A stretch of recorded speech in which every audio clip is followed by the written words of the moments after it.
오늘 우리 모두에게 주시는 말씀입니다. 요한복음 10장 11절에서 18절입니다. 요한복음 10장 11절에서 18절입니다. 받들어 봉독합니다. 나는 선한 목자라. 선한 목자는 양들을 위하여 목숨을 버리거니와 삭구는 목자가 아니요 양도 제 양이 아니라 이리가 오는 것을 보면 양을 버리고 달아나나니 이리가 양을 물어가고 또 해치느니라. 달아나는 것은 그가 삭군인 까닭에 양을 돌보지 아니함이나 나는 선한 목자라.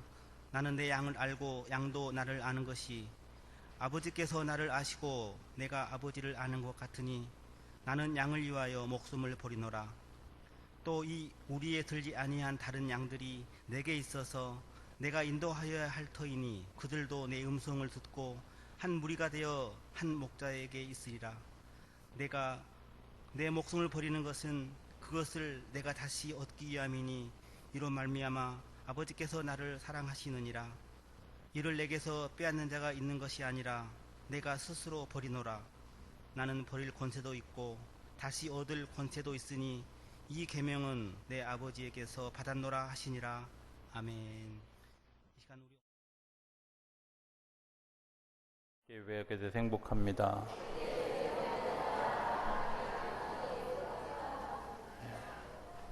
함께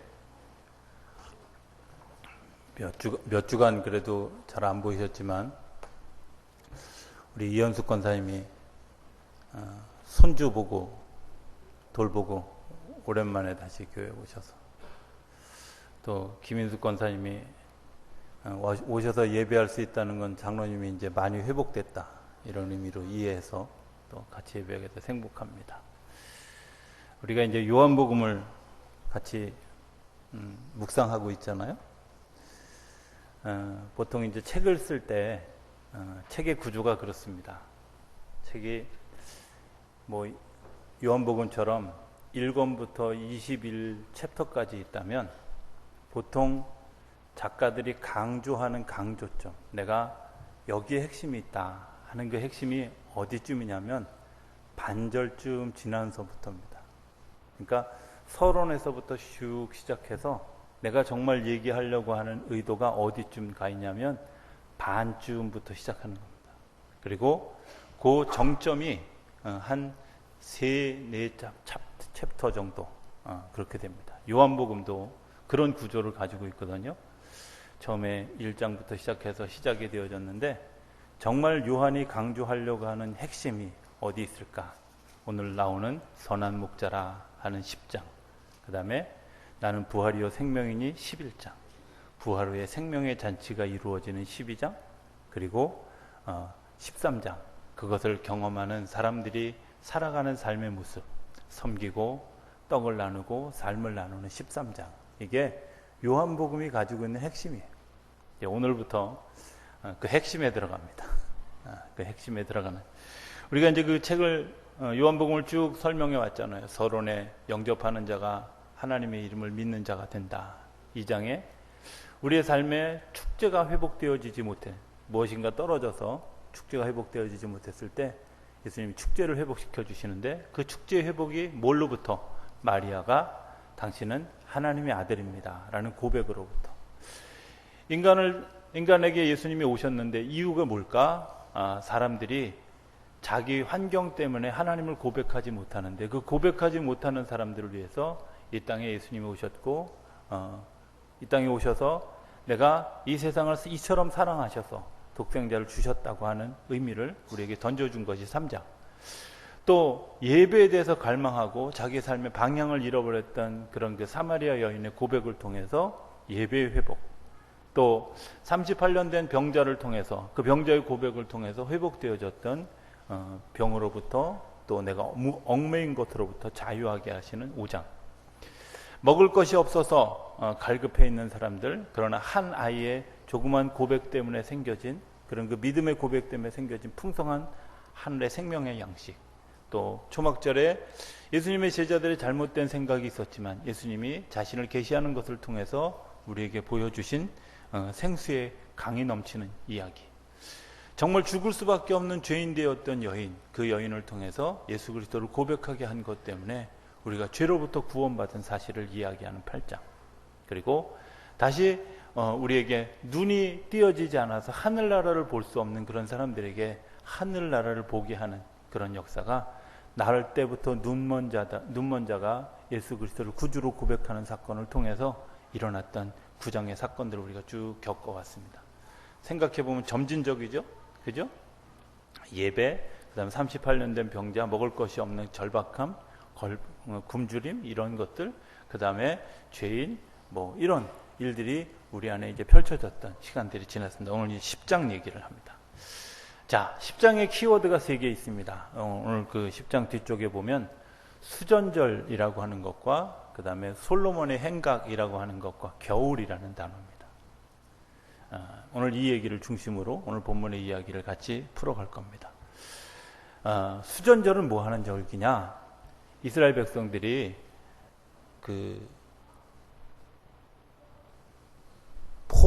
바벨론의 포로로 끌려갔다 오고 난 다음에 그들이 절박하게 깨달은 것이 있어요. 그게 뭐냐? 우리에게 성전이 무너진 것이 가장 큰 문제다.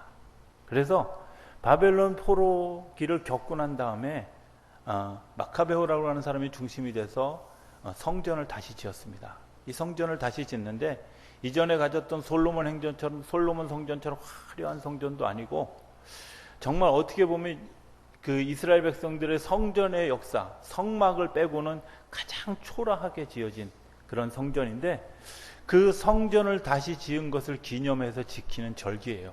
그 절기가 수전절입니다. 그래서 8일 동안 지키는데 이 수전절을 지킬 때 어떻게 지키냐면 처음에 첫날은 촛불을 하나만 켜고요. 그 다음에 두 번째 날은 2개를 켜서 점점 더 밝아오게 하시는, 그래서 하나님의 임재를 기다리는 절기, 이게 수전절입니다. 두 번째 솔로몬의 행각이라고 하는 것은 뭐냐면 예루살렘 성전 그 주변에 이방인들이 하나님의 말씀을 배울 수 있도록 우리식으로 얘기하면 정자처럼 만들어진 그런 행각이 있어요. 기둥은 있고 지붕만 있는데 거기서 이방인들에게 랍비들이 혹은 의식이 깨어있는 사람들이 하나님의 나라를 가르치고 성경을 가르치는 곳, 그것이 어디냐? 종교들 가르치는 공간이 솔로몬의 행각이었어요. 겨울이라고 하는 단어를 제가 얘기했습니다. 겨울이라고 하는 거, 물론 수전절이 동지 가까운 때에 있는 겨울입니다. 그런데 본문에서는 은유적으로 어떻게 표현하고 있냐면 받아들여지지 않는 바리새인들과 뭔가 전하려고 하는 예수님과 굉장히 냉각되어 있는 절망적인 시간을 은유적으로 표현하고 있는 것이 겨울입니다. 자, 이게 왜 키워드일까? 성전은 이스라엘 백성들에게 있어서 굉장히 중요한 그런 하나님과 만나는 통로입니다. 지금도 우리는 성전을 통해서 하나님을 만납니다. 사도 바울은 성전을 뭐라고 얘기했느냐? 우리가 몸이다. 여러분들, 우리의 몸을 통해서 하나님을 경험하는 겁니다. 몸된 성전 얘기를 하죠. 그죠? 예수님이 이 땅에 오셔서 지성소와 성소에 있는 휘장을 찢은 것 때문에, 갈라놓은 것 때문에 우리가 하나님과 직접 교통하게 되어졌습니다. 이 직접 교통하게 되어진 사건, 그때부터 그것을 사도 바울이 재해석하기를 뭐라고 재해석했냐면 우리의 몸된 성전인데 우리의 머리는 그리스도고 우리가 각 지체의 역할을 잘 감당하는 성전이다.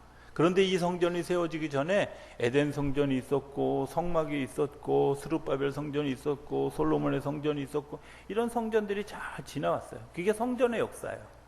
그런데 예수님이 이 땅에 오시는 것을 통해서 내가 성전이다. 바꿔 얘기하면 예수님이 이 땅에 오시는 통로다. 예수님의 그 성전은 하나님의 임재를 기다리는 장소인데 예수님이 이 땅에 친히 오셨다 하는 것을 이야기하는 시간이에요.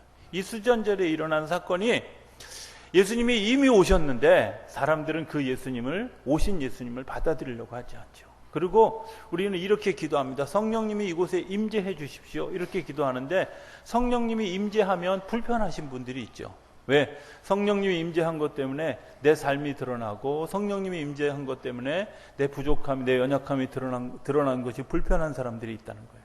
그런데 그것이 오늘 우리의 삶의 갈등으로 남아있는 한 장면. 또 다른 거 하나는 솔로몬의 행각. 솔로몬의 행각은 배우는 자리입니다. 그리고 이방인들에게 삶을 나누어 주는 자리입니다. 그런데 여전히 유대인들은 이방인들에게 있어서 문이 닫혀 있고, 그리고 아무도 배우려고 하지 않는, 예수님의 이야기에 귀를 기울이지 않는다는 거죠. 바꿔 얘기하면 그 솔로몬의 행각이 서 있는 행사는 그대로 있는데 그 의미를 받아들여지지 않는 그런 삶의 모습이 있습니다. 겨울이라는 단어의 의미가 뭘까? 겨울은 우리가 흔히 생각하는 절망이라고 하는 시간으로 생각합니다. 모든 것이 다 얼어붙고 죽은 것으로. 그런데 폴 트루니에라고 하는 사람은 뭐라고 얘기하느냐면, 죽음의 시간이 아니라 다음에 봄을 생산을 준비하는 시간이다, 이렇게 해석합니다. 겨울을 절망의 시간으로 받아들이는 사람과 겨울을 또 다른 생명의 기대를 가지고 있는 시간으로 해석하는 사람과의 차이는 굉장히 다릅니다. 그런데 예수님은 그 겨울을 하나님의 희망을 만들어가는 시간으로 선포하는가 하면, 유대인들은 겨울은 끝나는 시간, 절망의 시간, 그리고 다시 희망을 가질 수 없는 그런 끝나는 시간으로 묘사하고 있는 것을 보게 됩니다. 오늘 본문의 얘기가 이런 배경에서부터 시작합니다. 예수님이 뭐라고 선포하느냐면, 나는 선한 목자다. 나는 선한 목자다. 이 세상에 많은 목자들이 있습니다. 많은 지도자들이 있습니다. 오늘 그냥 본문을 그대로 비교해 보면, 목자라는 말은 양을 치는 사람들, 또 양을 인도하는 사람들, 그리고 그 양을 보호하는 사람들, 그리고 양을 잘 지키는 사람들, 이런 거 양지, 그죠? 저는 목자하고 전혀 상관없는데요. 그렇습니까? 그렇지 않다고 생각합니다. 우리는 부모라는 목자이죠. 저는 말씀을 이 요한복음 10장을 읽을 때마다 그런 생각을 종종 합니다.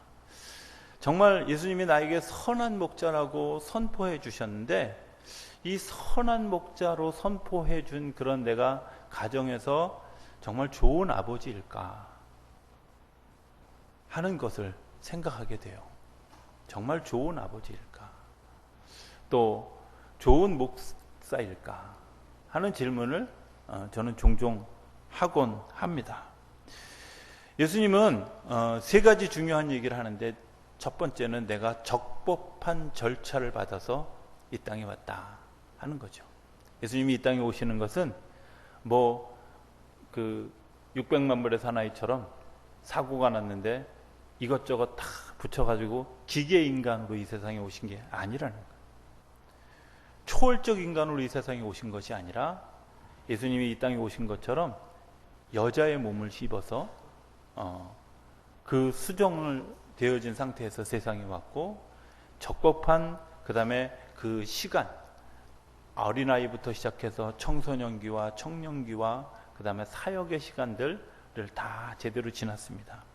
뿐만 아니라 어린 시절, 또 배움의 시간, 그리고 같은 고민, 걱정, 힘든 삶, 또 때로는 피난 가고, 또 아픔 때문에 갈등이 있고, 이런 시간들을 예수님이 똑같이 살아왔다는 겁니다.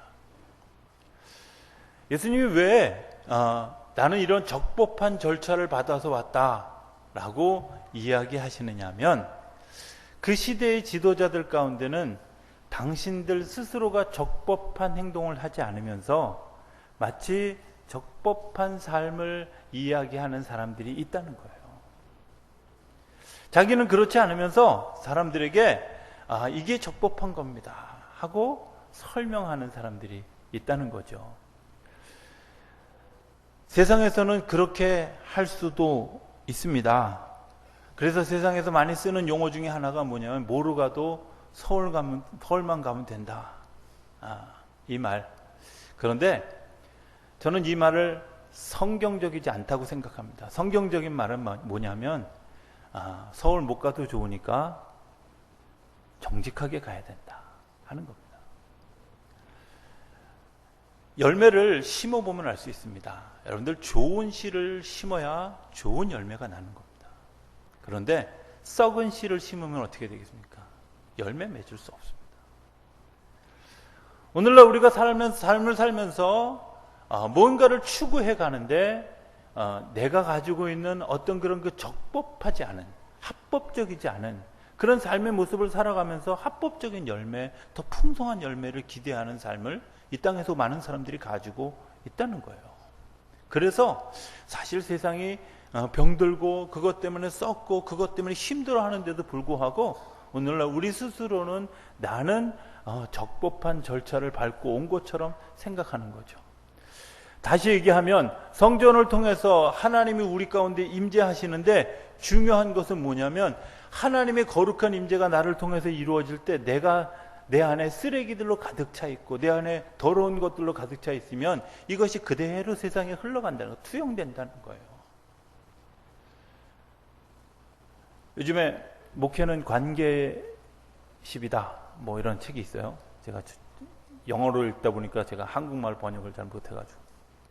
그런데 그게 이제 뭐 그냥 목회하면서 뭐 성도들과 이런 관계를 잘해야 되는 책인가 보다 이렇게 생각하고 그냥 읽기 시작했는데 의외로 가족 치유에 대한 얘기가 그 속에 있는 거예요. 가족 치유. 그 저자의 자기 얘기를 잠깐 소개를 하려고 그래요. 이분이 아버지와 어머니가 일찍 할머니가 일찍 돌아가셨고요. 어머니는 네 남자와 결혼을 했던, 당신이 2살 때 첫 번째 아버지와 이혼하고 그 다음에 그 이후에 4번의 결혼을 한 그런. 자라면서 한 번도 어머니가 자기에게 너 뭐 했니? 또 오늘 학교에서 뭐 배웠니? 뭐 이런 질문을 한 번도 한 적이 없대요. 그런데 이 저자는 그 질문하지 않는 엄마를 어떻게 생각하냐면 우리 엄마는 나한테 관심이 없어. 나를 사랑하지 않아. 이렇게 생각했다는 거예요. 그런데 관계를 개선하기 위해서 이제 그 엄마와 더불어서 원 가족을 회복해가는 그런 그 프로그램을 진행하면서 어머니와 대화를 나누기 시작하는, 굉장히 어렵게 대화를 나누기 시작하면서 놀라운 사실 하나를 발견했다는 거예요. 그게 뭐냐면 자기가 살던 그 처음 태어났던 그 마을에 갔다가 어떤 묘비 앞에서 어머니가 막 엉엉 울. 그 엉엉 우는 그것 때문에 이야기가 시작이 된 거죠. 그 사람이 누굴까? 그리고 그 사람은 그 어머니의 어머니, 할머니의. 그런데 이 할머니는 이 어머니를 못 믿어서 해서가 아니라 이 어머니를 정말 보호하려고, 왜? 그 할머니도 가정 환경이 좋지 않은 그런 상황 가운데서 살아가는데 이 어머니를 보호하려고 어머니의 실시간 되어지는 모든 일들을 다 꼬치꼬치 하려고. 이유가 뭐였냐면 그 어머니의 남자가 계부였어요. 이 계부가 괴롭히는 거죠. 이 괴롭히는 것들을 알고 있었기 때문에 이 어머니가 계속해서 그 계부로부터 어떤 영향을 받고 있는가를 체크하기 위해서 어머니는 계속해서 질문한 건데, 이 저자의 어머니는 그것을 받아들일 때 어떻게 받아들였냐면 우리 어머니가 나를 보호한다고, 나를 사랑한다고 하는 개념으로 받아들이는 것, 나를 귀찮게 한다고 생각하는 거죠. 그러면서 어떤 결심을 하냐? 내가 자녀를 낳으면 절대 질문하지 않겠다. 절대 물어보지 않겠다. 사실 돌이켜보면 할머니도 어머니도 그리고 이 사람도 모두가 다 사랑의 개념 가운데 있었는데 이 사랑의 개념 가운데 있는 것을 받아들여지지 않는 거죠. 나는 사랑이라고 했는데, 나는 사랑이라고 표현했는데 받아들이는 사람은 사랑으로 받아들여지지 않는, 그리고 그 서로의 대화가 이어지고 난 다음에 비로소 이것이 사랑이었구나. 이것이 나를 사랑하는 사랑의 모습이었구나 하는 것이죠. 저는 예수님이 이야기하는 내가 적법한 절차를 밟아왔다라는 그 말 속에 이런 것들을 생각하게 됩니다. 예수님이 우리의 어떤 그런 내가 삶의 경험, 아주 작은 삶의 경험 때문에 그 삶의 경험을 가지고 우리의 삶을 나누려고 하는 것이 아니라, 내가 하늘에서 왔지만 이 땅의 과정들을 다 알고 느끼고 경험하고 같이 고민하고 같이 아파했던 시간들이 있는 너와 성정이 같은 그런 목자이지만 하늘로부터 왔기 때문에 내가 너희들에게 뭔가 새로운 것들을 흘려보낼 수 있는 그런 사람이다 라고 하는 것을 이야기하는 거예요. 오늘 왜 우리가 그리스도를 닮아가야 될까? 그리스도를 닮아가야 되는 가장 커다란 이유는 우리로부터 흘러가는 그런 그 수많은 일들이, 우리로부터 흘러가는 수많은 사건들이 사실은 많은 사람에 의해서 오해를 경험하게 하고 많은 사람에 의해서 더 상처를 경험하게 하는 일들을 겪지요. 나는 잘한다고 생각한 거예요. 나는 그렇게 하는 것이 맞다고 생각한 거예요. 나는 그렇게 하는 것이 합당하다고 생각했는데, 그 책의 저자처럼 우리 어머니가 나를 사랑하지 않는 것으로 받아들여요. 어머니로서는 최선의 사랑을 베푸는 건데 사랑함으로 받아들였지. 나중에 그 어머니가 내가 너에게 이제 어떻게 살았는지 질문하겠다고, 또 어떤 생각을 가지고 있는지 질문하겠다고, 그러면서 관계가 개선이 되어졌다는. 오늘 우리 가운데 이런 일들은 없습니까? 하나님이 오늘 우리에게 다가오셔서 적법한 절차로 왔다는 말은 그런 겁니다. 우리의 마음과 심정을 알기 때문에 우리에게 때로 질문하고 우리에게 던져주시는 그 말씀 하나하나가 우리를 통해서 다시 일어나게 하시는. 두 번째는 하늘로부터 왔다 하는 사실을 이야기합니다. 하늘로부터 왔다는 말은 하늘의 것은 잘 안다, 이런 말 아니겠습니까? 하늘에는 뭐가 있을까? 생명이 있고요, 소망이 있습니다. 생명이 있다는 말은 땅에서 말하는 죽음이 없고요, 소망이 있다는 말은 땅에서 말하는 절망이 없다는 겁니다. 여러분들, 그게 복음 아니겠습니까? 이 땅에 내가 영원한 생명을 살아가겠다고 하는 생명에 대한 기대, 이게 이 땅의 복음이죠. 내가 어떤 순간 이야기할 때마다, 어떤 순간 삶을 살아갈 때마다 내가 절망하고 좌절하고 넘어질 때 예수님은 우리에게 아니다, 아직도 소망이 있다고 이야기하는 겁니다. 하나님이 그 하늘 이야기를 하면서 예수님이 뭐라고 얘기하시냐면, 내가 그 하늘나라와 이 땅을 연결하는 통로라는 거예요. 예수님이 하늘의 이야기를 이 땅에 들려주고, 하늘의 소망을 이 땅에 들려주고, 생명의 그 능력을 이 땅에 들려주는 통로라는 거예요. 예수님이 그 통로이기 때문에 나를 통해서 들어가는 사람만, 나를 통해서 지나가는 사람만, 나를 경험하는 사람만 하늘나라를 경험할 수 있다고 하는 사실.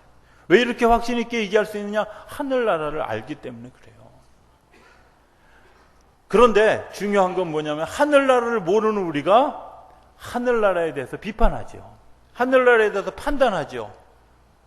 솔로몬의 행각에 모여있는 사람들처럼 하나님의 말씀을 받아들이려고 하지 않고 오히려 그것들을 거부하고, 그것들을 거부한 것 때문에 이 땅에 매여서 하늘의 것을 보지 못하도록 하는 그런 삶의 모습을 가져. 마태복음에 보면, 마태복음 16장에 보면, 너희가 나를 따라오려거든 자기를 부인하고 자기 십자가를 지고 나를 따라와라. 부담스러운 얘기입니까?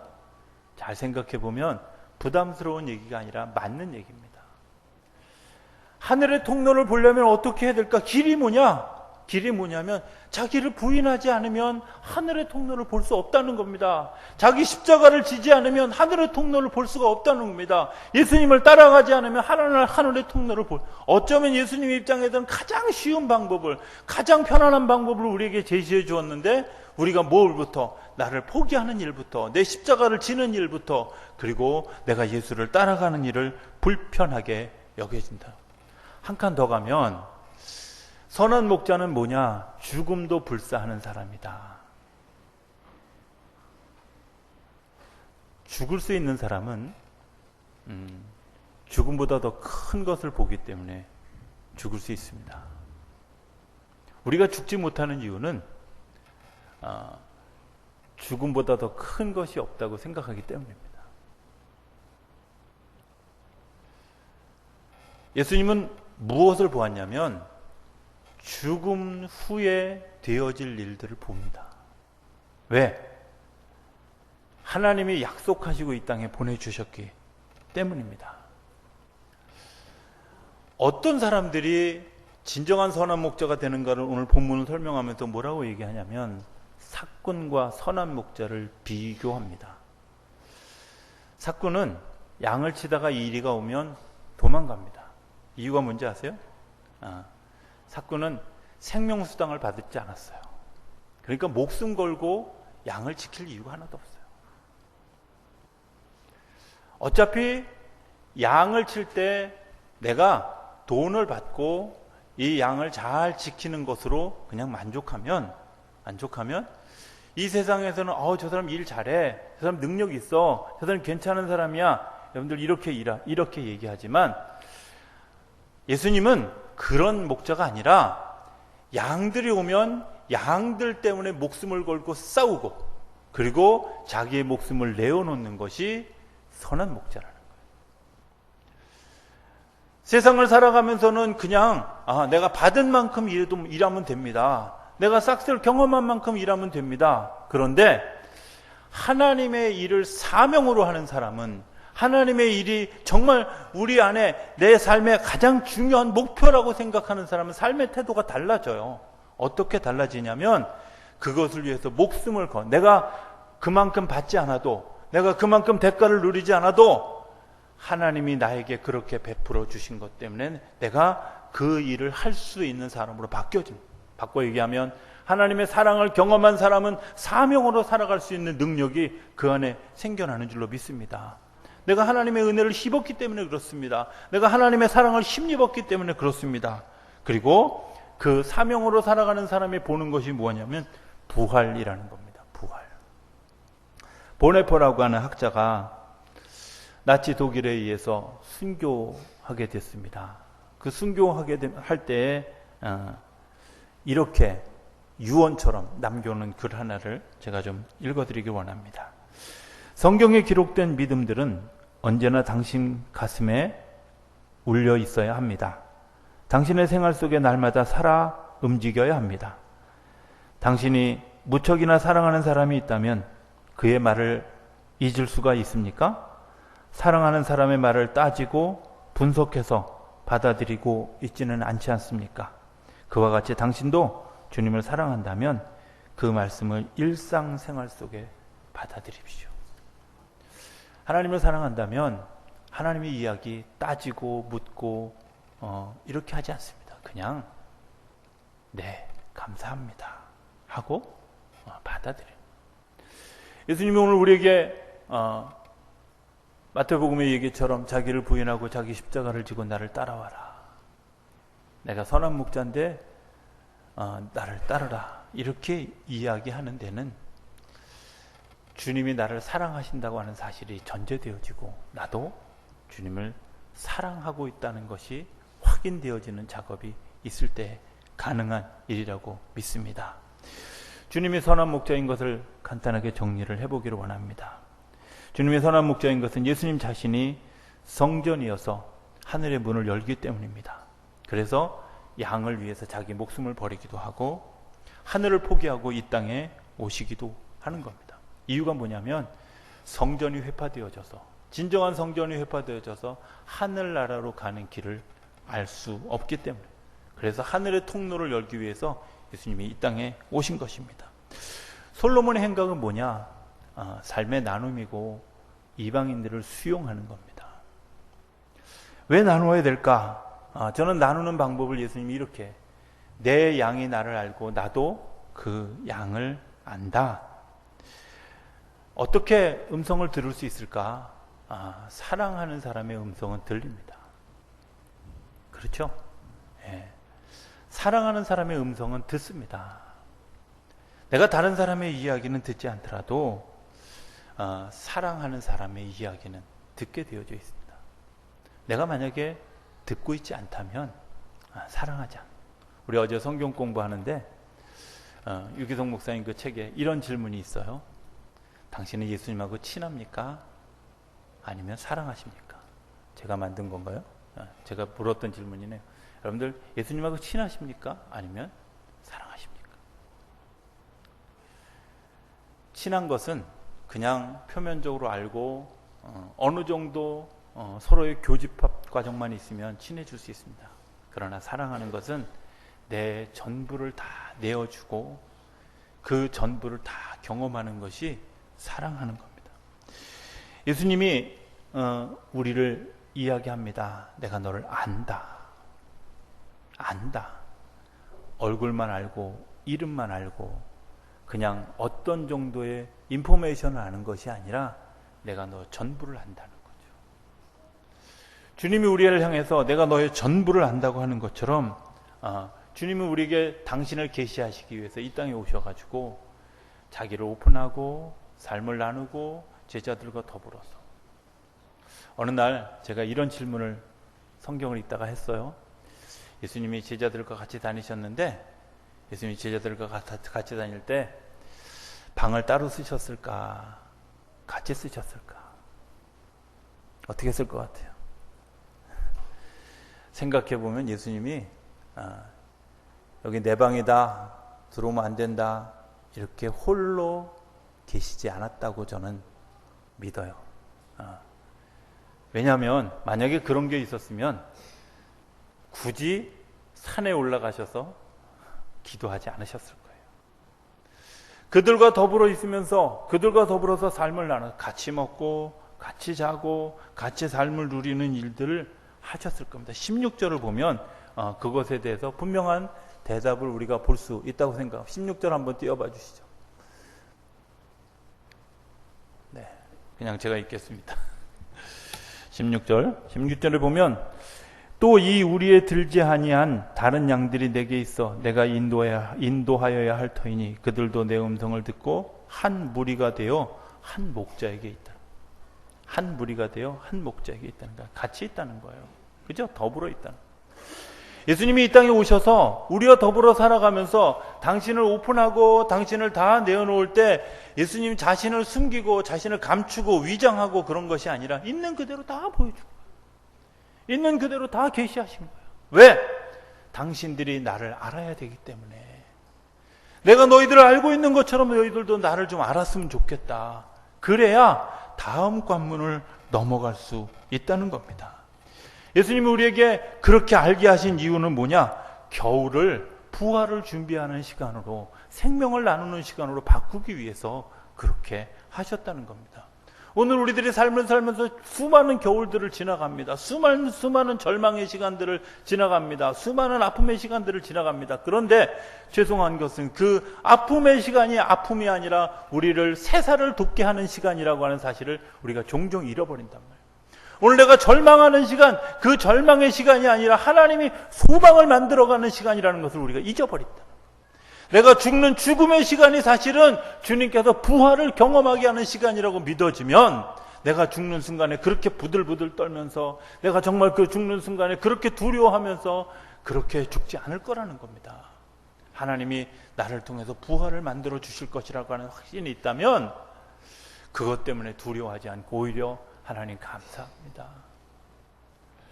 우리에게 시련이 있고 어려움이 있는 것, 어쩌면 하나님이 그 더 큰 영광을 위해서, 더 큰 열매를 주시기 위해서 오늘 시련을 겪게 한다고 우리가 믿을 수 있다면, 그렇게 믿어진다면, 하나님이 그렇게 말씀하신 것을 우리 마음속에 받아들일 수 있다면 오늘 시련쯤 이겨갈 수 있지 않겠어요? 오늘 그거 견뎌갈 수 있지 않겠어요? 예수님이 이렇게 얘기합니다. 내가 목숨을 버리는 것은 다시 얻기 위해서다. 18절에 내가 스스로 버리는데 버릴 권세도 있고 다시 얻을 권세도 있다고 하는 겁니다. 저는 오늘 저와 여러분들 가운데 들려주시는 주님의 말씀이 이렇다고 믿습니다. 절망하느냐? 예수님을 영접해라. 그분을 통해 희망을 보게 될 것이다. 죽음이 두려우십니까? 나아오십시오. 생명의 부활의 확신을 여러분들에게 주실 것입니다. 이유가 뭐냐? 예수님이 이 땅에 오신 이유는, 이 땅에 선한 목자로 오신 이유는 이 땅에서 하늘의 소망을 보게 하고 하늘로 가는 통로를 열게 하고 하늘을 경험하게 하기 위해서 이 땅에 오셨기 때문입니다. 아직도 땅의 논리에 매여 있으니까 주님께로 나오십시오. 주님이 여러분들에게 하늘의 일들을 열어주실 것이고 또 하늘의 복을 열어주실 것이고 하늘의 기쁨을 누릴 수 있도록 우리의 삶을 인도해 주실 줄로 믿습니다. 그 믿음의 열매를 거두는 저와 여러분들의 삶이 될 수 있게 되기를 주의 이름으로 축원합니다. 기도하겠습니다. 하나님, 이 땅에 아들 예수를 보내주셔서 저희로 절망이 아닌 소망으로, 죽음이 아닌 부활의 열매로 기대할 수 있도록 저희들의 눈을 열어주시고 저희들의 심령을 열어주신 것을 감사합니다. 이제 그 주인공이 되도록 저희들을 인도하여 주옵소서. 선한 목자 되신 주님께서 저희들을 위해 하시는 일, 양떼인 저희가 자기를 부인하고 자기 십자가를 지고 선한 목자 되신 예수님을 따라가는 우리 모두가 되도록 축복하여 주시옵소서. 예수님의 이름으로 기도드립니다. 아멘.